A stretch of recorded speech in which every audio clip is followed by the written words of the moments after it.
Oh no, my computer is no longer at my desk. And that's because we're overhauling it today.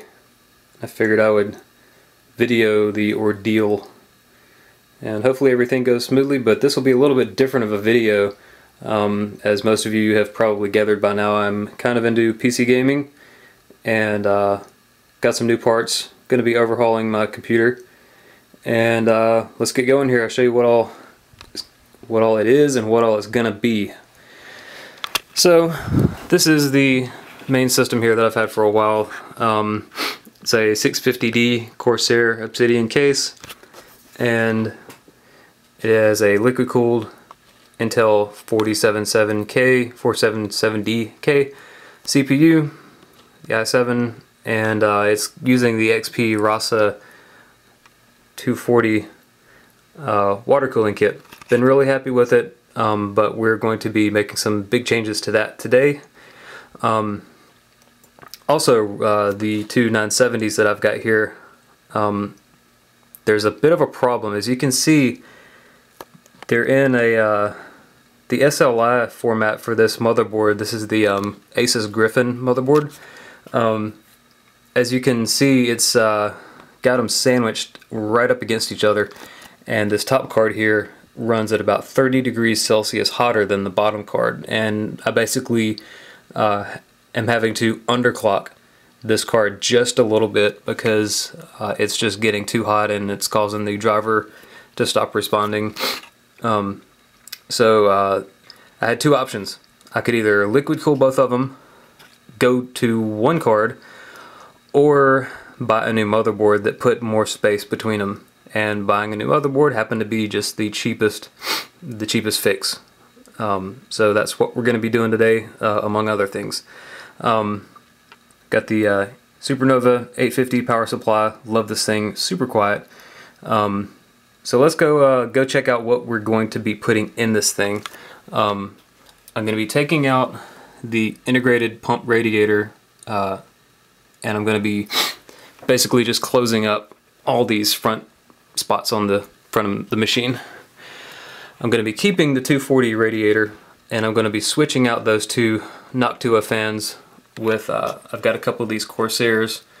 Going to kind of keep with the red and black theme, but I'm also going to be adding this really awesome Alpha Cool 140 Monster radiator. It is apparently, I think, 60 or 80 millimeters thick, and hoping that it's going to be what can allow me to bump the clock speed up on the CPU a little bit more and get the temperatures down. Right now it's running a little bit hotter than I would prefer, especially when rendering these videos. Sony Vegas pretty much pounds all of the CPU cores during video rendering, and the temperatures get up into the 80s under load, and that's just too hot for what I want. So going to be adding this, and I've got a pair of the 140 millimeter Noctua PWM fans that are going to be going on this thing, and I've got this this fan controller. I think it's the Phobya PWM Fan controller that I'm going to be hooking all of the case fans up to, and letting my motherboard regulate the RPMs. Also, because we're pulling the radiator, pulling the pump and reservoir out, we're going to be replacing it with another XSPC unit, and this is their, I forget what it's called, I'll put it in the video annotations, but it's an integrated, it's the Photon 170, that's what it is. Integrated, nice high quality glass tube. And I've actually got an adapter piece on the top here that XSPC makes for it that allows you to turn this into a return instead of using the other return down here on the, let's see, this is a DDC. This is the 3.2 version of the DDC lane pump. So that's the new bits that are going in here. I've pulled out the big massive low RPM fan on the front, and we're going to be putting this 140 up on there, and I will be back once I get some testing done here. Alright, I'm back here and we've got our new stuff kind of mocked up in place where I think it's going to work out pretty well. As you can see, I got the radiator kind of loosely mounted here, and the route that the fluid is going to take is basically, we'll start at the pump. It's going to come out here.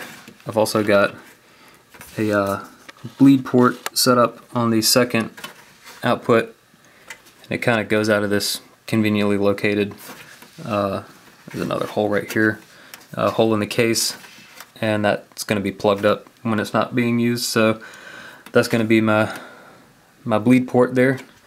So it's going to come out of this, it's going to go up into the inlet of the water block, out, basically follow the same route that it's already taking right now, and from the outlet of the radiator, instead of coming into there, it's going to go into this inlet back here, which is going into the 140 right there. And it's kind of hard to see, but it's contorted up, out, and up at a sort of a right angle. And I had to do that because of this hard drive cage, which I kind of still need. So I've got that. It's going to go in there, going to come out of here and go right into there, and there's like not even a finger's width, like squeezing my finger in there. So the tiny little space right there, into the reservoir and then back out again. So that's going to be hopefully how the loop will work out. I don't anticipate any issues with it, but we're going to go ahead and get this current system out of here, bled. I'm going to clean the water block and get the new motherboard in, get the new fans in, get everything swapped out. So stay tuned.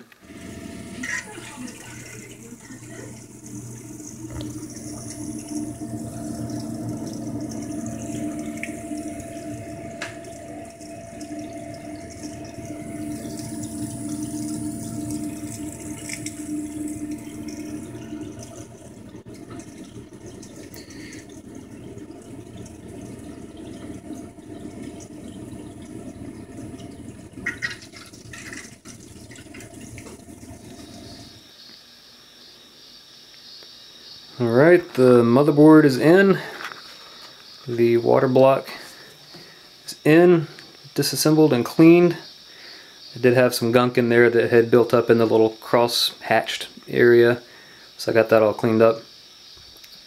And also discovered in my testing, or when I flushed out the new radiator, because sometimes they got like some flux and stuff in there that you need to flush out before you actually install it. As I was doing that, I realized how difficult it's going to be without a proper fill port up high in the system. It's going to be kind of tough to have the setup that I wanted with the top fill port being an inlet. So instead, I'm going to be using the bottom inlet. So it'll have an inlet and outlet on the bottom down on the pump, and the top part will just be the fill port. The fill port for the reservoir. So gonna keep on cranking on this, get that top radiator mounted, and might try to do a little bit of cable management, get the fan, the PWM controller set up on the back of the case, and also get that front radiator mounted as well. And I'll be back. Alright, I'm back. It's day 2. Had a show last night, so I couldn't finish up this project in one day, so we're gonna pick up where we left off. I got the top radiator is all hosed up.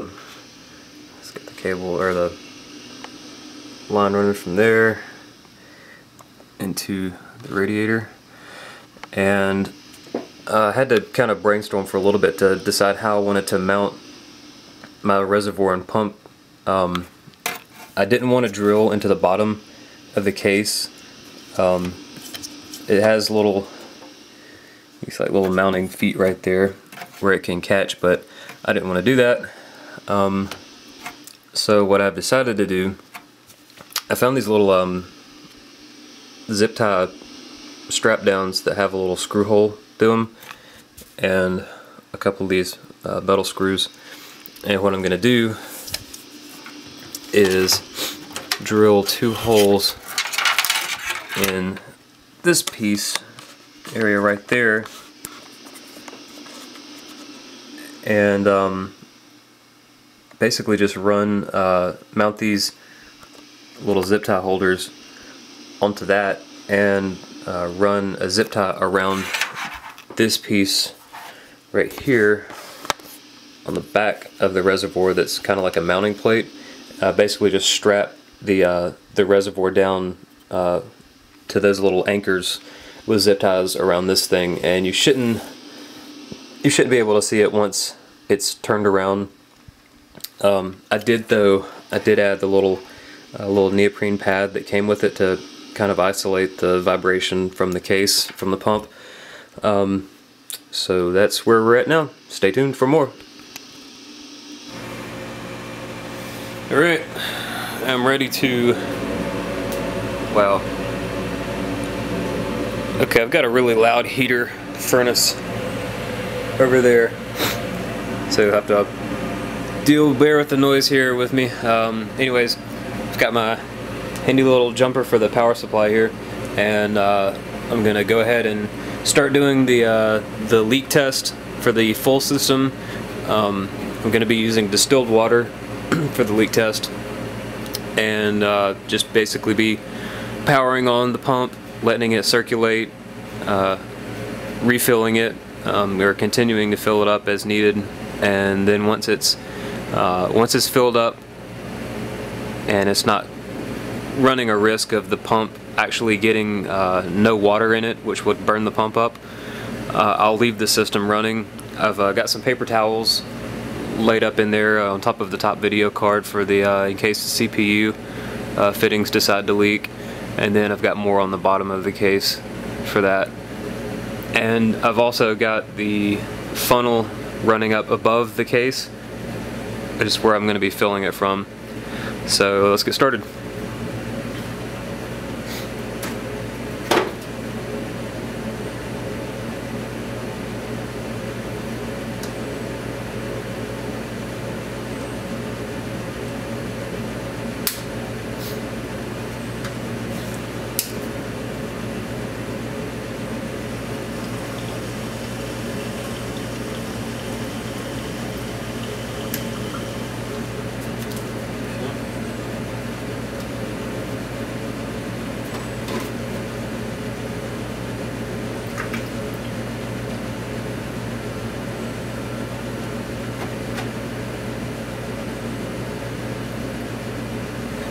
I'm using one of the fill ports on the top of this front radiator.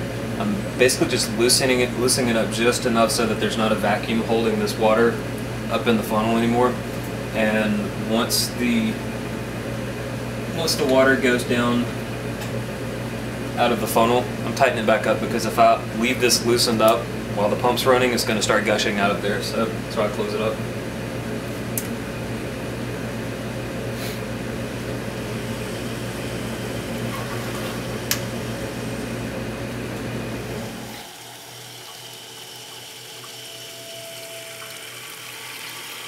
Okay, so right now it's basically just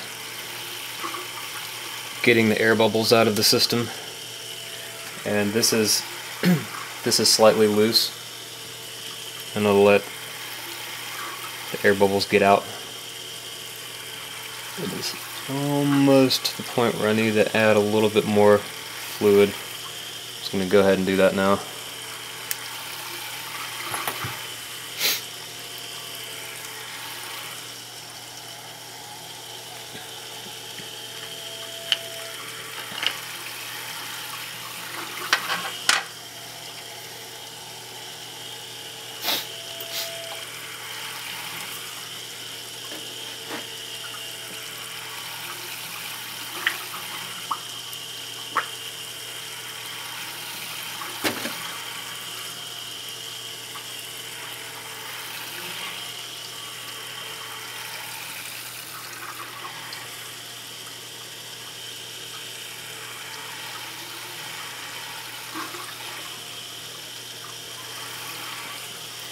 very slow going.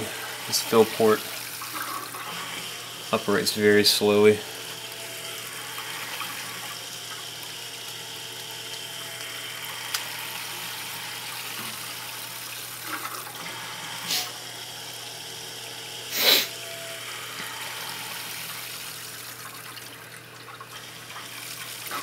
The good news is that I don't see any leaks anywhere, so that's reassuring. And here in a second, once I get the water level in the reservoir up a little bit more, I'm going to start kind of rocking the case from side to side to work out more of the air bubbles, because there's air gets trapped in these radiators pretty easily.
You can just hear the trickling sounds that's coming from inside there, so you know there's still quite a bit of water in there.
Alright, so as you can see, the bleeding with the radiators in the case was not working out as well as I was wanting, so the best solution that I could come up with was essentially to unmount the two radiators and sort of like rotate them around, and it made a huge help. It was just like instantly, just like tons of air started coming back out.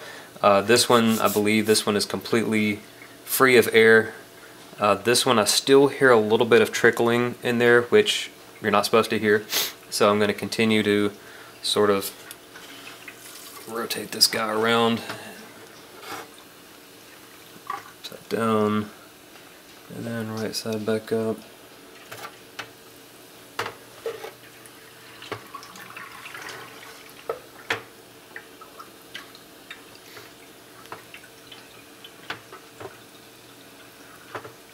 Basically continuing to do stuff like this is getting all those last little stubborn group pockets of air out of the system, and that's what we're after.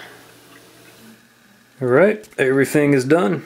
We've got everything assembled, and I have thoroughly tested this thing out, and I've already gotten some good benchmark numbers and temperature numbers, some results, and I'll be talking about that in a minute, but go ahead and show you guys some footage of what we have accomplished.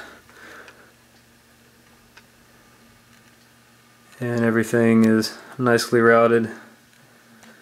The one thing that you'll notice here is a small, I believe it's a 60mm fan that I found at the office. I'll talk about that a little bit later. It still was not, temperatures still weren't where I wanted them, and that was only after I had overclocked these things pretty well. So I'll talk about the overclock, and I'll talk about with and without this little fan, but I've come to the decision that this is going to be a temporary solution. Even though it does work and it does keep the system nice and happy, I'm really not, with the way the rest of this system looks, I really don't like the way a fan just kind of just zip tied to these two cards. So after a couple more shows here, getting some money in, I'm going to be adding a water block to these two cards, and I'll also be adding a another 120mm radiator on the back right there. And I'll probably post an update once I do all that, but it'll be a while before I do that. For now though, I mean, the system runs perfectly stable. Both of these cards are overclocked, and even though they do get kind of warm, the system is stable through lots and lots of gaming, so that's good. The radiator is all nice and mounted up.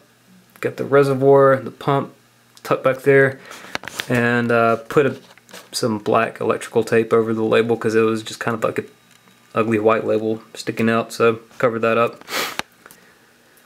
And that's pretty much it. I also added one more, that fourth Corsair fan is kind of tucked up in there, kind of hard to see, and it's also connected to the PWM controller, so it goes up and down in the RPMs with the rest of the system. And I got the bleed port. It's actually, might be kind of hard to see up under there, but I've got the thing zip tied so that it doesn't swing around. If I'm moving the case around, it kind of stays tucked up under there, and the case is actually just tall enough so that it doesn't actually sit on the plug or the little clamp that's holding the plug in. So that was a nice surprise there. So nothing to worry about it accidentally unscrewing and bleeding the system without me knowing about it. So I'll get this thing hooked back up, and I will show you guys some footage of Crysis 3 that I used to test the GPUs, both with and without the fan. And I will also be showing some quote-unquote glamour shots of this thing that I took last night. So here we go.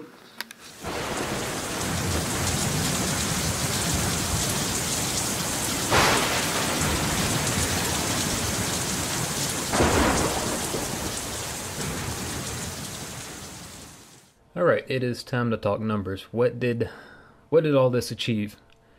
I had two primary goals in mind. I wanted lower temperatures when the CPU was under full load when rendering videos and playing a few different games that really hammer all the CPU cores pretty well. This is in particular the Frostbite engine, like Battlefield, Dragon Age, as well as pretty much anything running on CryEngine. In fact, I believe, in my opinion, I think Crysis 2 and Crysis 3 hit the CPU harder in terms of temperature and load, harder than any other game that I've noticed, and it's typically the game that produces the highest CPU core temperatures when gaming. But realistically, none of that compares to what the CPU goes through when it's rendering video. I mean, all 8 cores of the CPU are pretty much locked at 100% utilization, and the temperatures are just sky high, or they were. I think I believe I said in one of the earlier parts of the video, I was occasionally seeing up around 90 degrees Celsius on the hottest core, and with my old Bloomfield 920 i7 CPU, I would routinely see it go right around 100 degrees, and it would stay that way for sometimes up to around an hour, or however long it took to render a video, which initially really kind of spooked me, and I didn't know if the CPU could handle that, but as it turns out, it actually coped with it fairly well, and I never noticed any kind of throttling or anything like that. And I was rendering videos for a few years with that CPU. In fact, that CPU is still in use right now in my home theater PC, and although it's not quite overclocked as heavily, and certainly doesn't do any more video processing, the CPU still functions perfectly fine. So it's kind of a testament to how durable these Intel processors really are. But anyways, I didn't really want the CPU to be that hot, and I knew that adding a bigger radiator would help remedy that. And to make a long story short, it made a significant difference. I'm talking a massive difference, and mainly during load. I'll put up a picture here of core temp that was running, and this was when I was playing Crysis 3, and it, as you can see on the load over there on the right hand column at the bottom, it really wasn't taxing it too hard, but the GPU was getting pounded pretty good. And I did two tests. I did a test of having that little small fan attached to the side of the cards, one with that fan turned on to see what the temperatures would be, and then another test with the fans, that little fan turned on, and see how the temperatures compared. I'll put up a couple of other screenshots that I took of Afterburner, which had, let's see, it had both GPU temperatures and both GPU usages on the screen, as well as over on the left-hand side. It kind of cropped off some of the picture, but you can see that both the voltage and the voltage limits were maxed out, and where I had the GPU core and memory clocks set to. But anyways, the GPUs, this first screenshot is with the fan off. The top GPU, as you can see, was hovering around 87 degrees Celsius. Very hot, not where I wanted the GPU to be, and it was around 90% usage for both GPUs. And you can see the bottom one is perfectly fine at 70 degrees. It's a perfectly acceptable temperature for an overclocked 970. I've been really happy with a temperature like that, but unfortunately, with the way that top GPU is situated, it just doesn't get any airflow, and that's why I added that other little fan there. And as you can see in the second screenshot, it drops the temperature when I have that fan on. It drops the temperature down to 76 degrees for that top GPU. And even though the GPU usage isn't where it was, the temperature was pretty much hovering right around that 76 to 78 degree range. So it knocked about 10 or 11 degrees off of the load temperature for that GPU. So if it looks dumb but it works, it's not dumb. It just doesn't look as attractive as I would like, given the rest of the hard work that I've put into the computer. So I'm still going to go ahead, I'm still going to be water cooling both GPUs, and I'm going to be adding a third radiator, 120 millimeter radiator up in the back. I probably will grab another alpha cool radiator. I've got to measure and see how much room I have, how big that radiator is, and basically just add all that to the loop. And given the temperatures that I'm seeing under load when rendering videos, and I did a test video render using Sony Vegas, and the highest temperature that I saw was right around 52, 53 degrees, and that was on the hottest core, which is absolutely an incredible difference that one radiator made. So I've still, in my opinion, I think I've got quite a bit of headroom to play with to comfortably add those two GPUs into the loop, and adding another 120 millimeter radiator, I don't think that there's going to be a problem. It'll be interesting to see what sort of a difference that makes on the overall temperature of everything, but I don't really anticipate any problems. I think that having 320 millimeters and then 140 millimeter with that super thick radiator, I think that's going to be more than adequate to cool everything going on. And also I think that it's going to be a little bit quieter because that little fan that I have on the GPUs, it's kind of noisy. It's not really made for silent operation, which is what I'm really after with this computer. So it's noisy, but it gets the job done, and it's, you know, like I said, it's a temporary solution, but for the meantime, it's working fine. So anyways, I hope you've enjoyed looking at the pictures that I've taken. I'm really happy with how this has turned out, and I think it's going to be even better once I get the water blocks for the GPUs and that extra radiator in there.